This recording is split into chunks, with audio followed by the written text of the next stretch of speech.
Mga taga San Jose,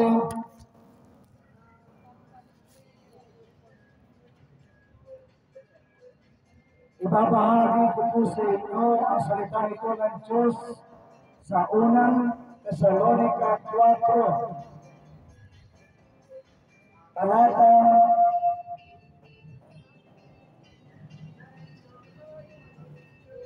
talatang 16.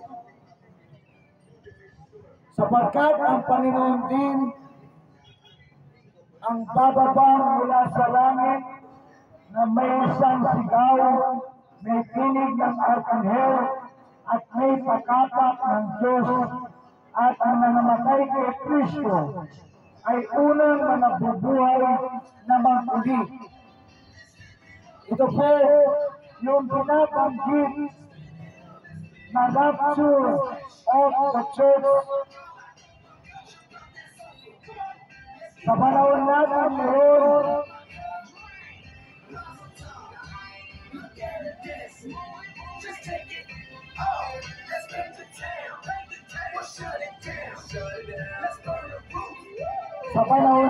ngayon,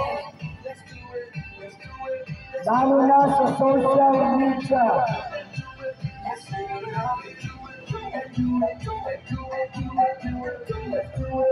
ay mayroong binabanggit na rapture of the church. The rapture of the church. Sa social media ngayon ay usap-usapan o nagpa-viral ang usap-usapan tungkol sa rapture of the church. Mga kapatid, mga taga San Jose, ito po ay posibleng mangyari, posibleng hindi mangyari.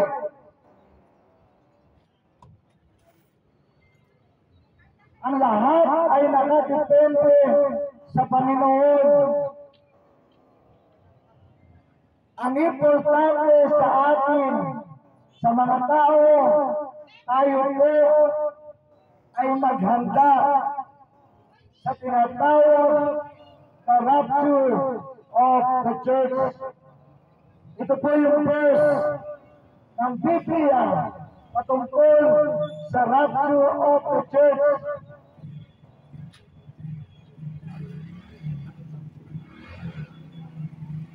Ang sabi ng binasa natin, sa tunog ng trumpeta, babangon ang mga nangamatay kay Kristo Jesus. Simula pa ng si Jesus,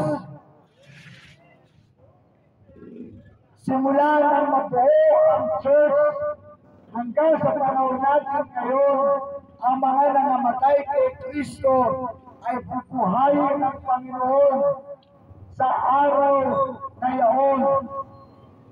Kung meron kang kilalang Kristiyano na namatay matagal ng panahon, ikaw at siya na mararapture, magkikita kayo sa alapaap, sasalubungin niyo ang Panginoon sa alapaap, at sabay-sabay lahat ng marapture, sabay-sabay papasok sa kaharian ng Diyos Ama. Mga taga San Jose, nagbabaral ngayon yung binabanggit na rapture of the church. At ito po ay posibleng mangyari, posibleng hindi mangyari.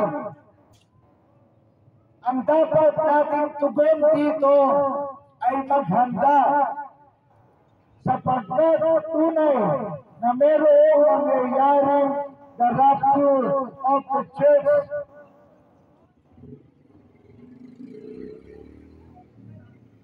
Na binanggit ko kanina,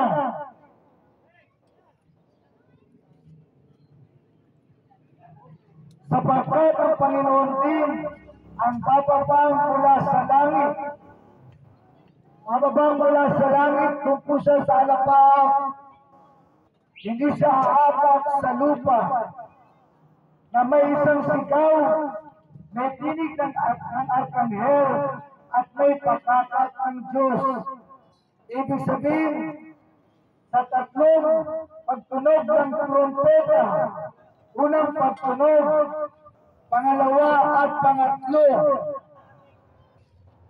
ang lahat ay magbabago, mga kapatid.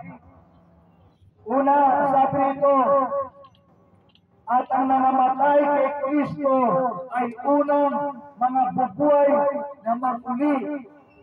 Ibig sabihin, yung mga Kristiyano namatay simula ng panahon ng pagtatag ni Jesus ng kanyang church o iglesia, lahat sila na namatay hanggang sa panahon na dumating ang rapture. Silang lahat sa pagtunog ng trompeta, 1, 2, 3, pabago silang lahat at sasalubungin ang Panginoon sa alapaap.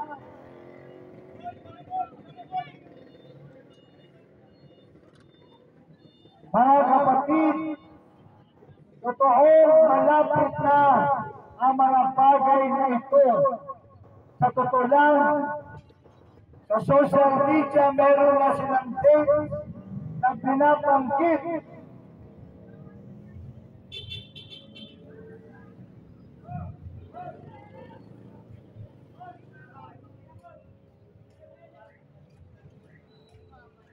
At dito, sa dates nito, ay posible ito mangyari, posible rin hindi mangyari. Nakadepende sa Panginoon. Subalit, ang importante sa atin, tayo po ay magsipaghanda. At paano tayo maghahanda? Sumampalataya ka sa Panginoong Yesus. Pagsisihan mo ang iyong mga kasalanan. Pagsisihan mo ang iyong mga kasalanan. At araw-araw, hanggat hindi pa dumarating si Jesus sa rapture of the church, magsisi ka araw-araw sa iyong mga kasalanan. Upang anumang oras dumating si Jesus, ikaw ay kukunin ng Panginoong Jesus.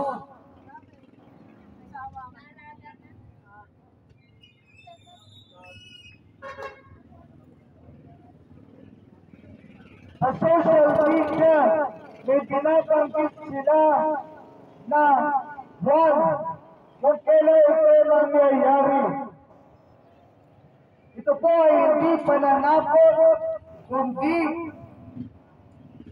tayo po ay pinapalaan ng Diyos. Sapagkat, mga kapatid, pagkatapos ng rapture of the church, hindi lang po normal ang buhay ng tao. Mag-uumpisa na yung tinatawag na 7 years tribulation period o kapigatian. Itong taon na kapigatian.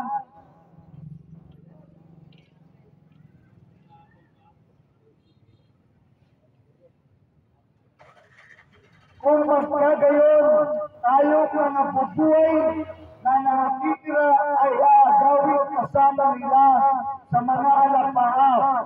Pagkatapos ng mga patay, yung mga buhay, nakagaya natin na sumampalataya sa Panginoong Yesus, ay mawawala din sa isang kata sa mundong ito. May iwan natin ang ating mga kasuotan, sapagkat yung ating mga kasuotan hindi pwede sa langit. Kailangan malinis tayo. Malinis tayo sa espiritual, maging yung kasuotan natin ay dapat malinis sa pagpasok sa kaharian ng Diyos. At ito ay magiging malinis kung tatanggapin mo si Jesus bilang Panginoon at tanging tagapagligtas mo.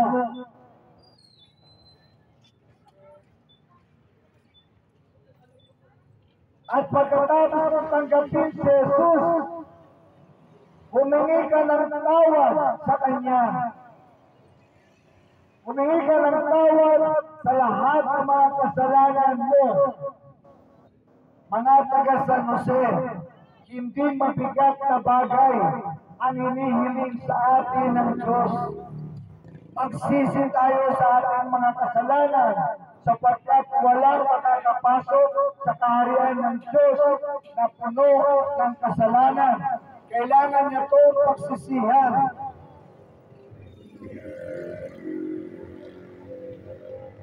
At ang Panginoon ay handa naman magpatawad sa ating mga kasalanan. At walang nakakahiya kung lalapit ka sa Panginoon at hingi ka ng tawad sa lahat ng kasalanan. At ang Panginoon kayang patawarin lahat ng ating mga kasalanan sa isang pagpapakumbaba mo lamang ay kaya nang patawarin ng ating Panginoon. Ang ayaw lang ng Panginoon ay ikaw magmamataas at sasabihin mo hindi ka nagkakasala o wala kang kasalanan. Isa kang hangal sa paningin ng Diyos, isa kang mangmang sa paningin ng Diyos. Sapagkat ang Diyos mismo nagsasabi, ang lahat ay nagkasala. Ako at kayo, bawat isa sa atin nagkakasala sa Diyos. At bawat isa sa atin ay kailangan humingi ng tawad sa ating mga kasalanan. Upang sa gayon, tayo ay mapatawad ng Panginoon. Sa Panginoon, hindi niya tinitingnan kung gaano karami ang iyong kasalanan, kundi ang puso mo na magpapakumbaba sa harap niya. Sa isang pagpapakumbaba mo lamang, mapapawi ang iyong mga kasalanan, ang lahat ng mga kasalanan. Hindi ba napakabuti ng ating Diyos? Sa isang pagpapakumbaba lamang natin, mapapatawad na tayo sa anumang kasalanan, sa anumang kalikuan, sa anumang karumihan sa buhay natin. Mga kapatid, pagka iniisip na iba sa atin, wala na siyang kapatawaran sa lahat ng mga nagawa niyang kasalanan. Kapatid, huwag kang maniwala doon. Maniwala ka sa salita ng Diyos na ang Diyos kayang magpatawad gaano man kabigat, gaano man karumi, gaano man karami ang iyong mga kasalanan. Ang nais ng Panginoon, ikaw ay magpakumbaba. Magpakumbaba ka lang sa Panginoon at patatawarin ka niya sa iyong mga kasalanan. At ikaw ay magiging malinis sa Panginoon upang sa pagbabalik ng Panginoon sa rapture of the church, ikaw ay kanyang makasama. Nais ng Panginoon, marami sa atin makasama sa rapture of the church. Nais ng Panginoon, marami mga taga San Jose makasama sa the rapture of the church na posibleng mangyari. Posibleng mangyari ngayong taon, ngayong darating na buwan, at anumang oras na naisin ng Panginoon. Bakit po ang mga bagay na ito ay naglalapasan? Sapagkat ngayong 2025, kakaiba ang naranasan ng buong mundo. Kakaiba ngayon ang mga lindol. Ang mga lindol ngayon ay puro major earthquake. Ang mga tsunami, ang mga pagbaha, winawas out lahat ng madaanan nito. Mga taga San Jose, kailan pa tayo matatauhan?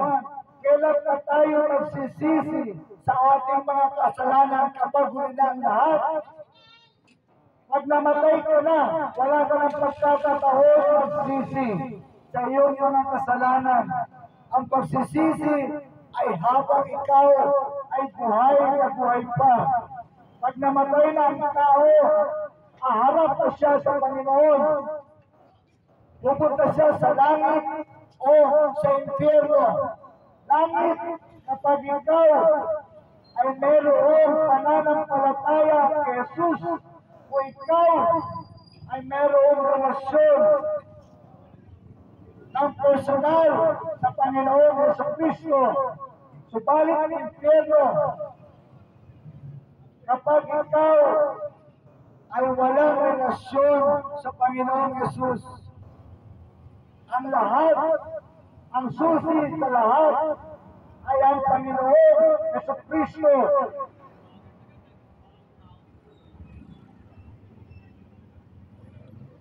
Ang sabi ko, kung magkagayon tayong nangabubuhay na nangatitira ay aagawin kasama nila sa mga anak mahap. Yung sinasabi ko sa Bicol App, ito po yung rapture.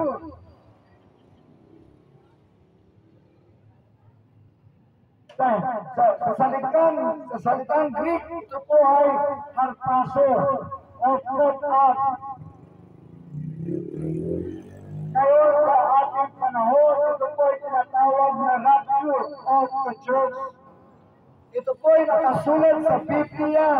Ito po ay mangyayari sa ayaw at sa gusto natin. Walang makakapigil sa salita ng Diyos. Ang sabi ng salita ng Diyos, sila na sumampalataya sa Kanya, ang mga buhay at ang mga patay ay sama-samang sasalubong sa Panginoon sa alapaap.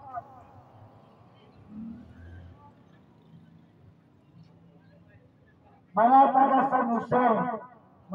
San Jose, ito po ay malapit na.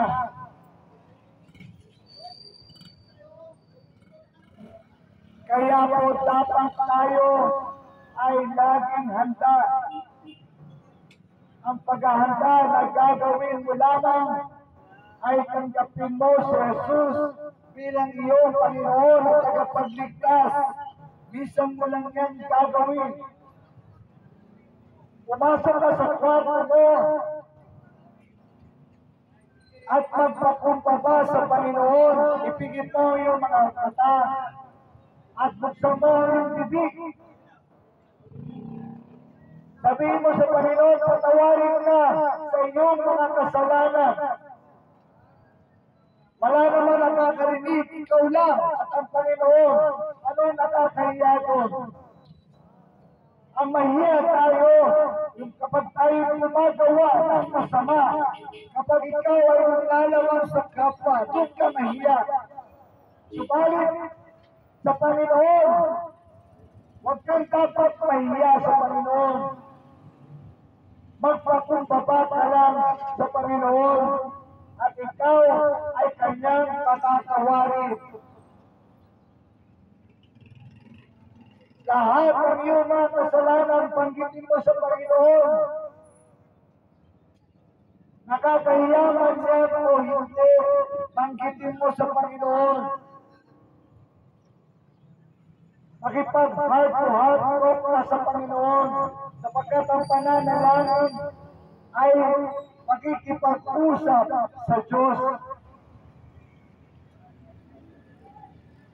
Ang tao, mas kinakausap nila ang kapwa nila tao. Imbis na Diyos muna unahin nila, lalo na sa mga panahon ito, sa mga huling araw na ito, kung saan si Jesus ay malapit ng bumalik. Sa unang pagbalik, pagbaba ni Jesus sa lupa, nung siya ay namatay, naputol niya ang peace of Passover na isang piyesta ng mga Hudyo. Sapagkat si Jesus ay Hudyo, tayo rin po nasasampalataya sa Panginoong Jesus ay magiging spiritual na Hudyo sa paningin ng Diyos. Kaya po tayo ay makakasama sa pagliligtas ng Panginoon.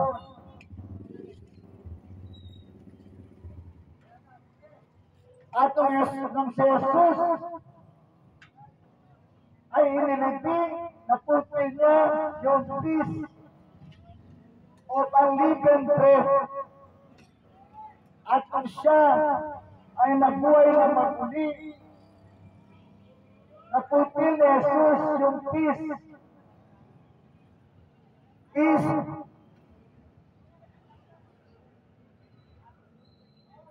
of the first fruits. At kung si Jesus ay umakyat sa langit, pagkatapos siyang bumangon na maguli,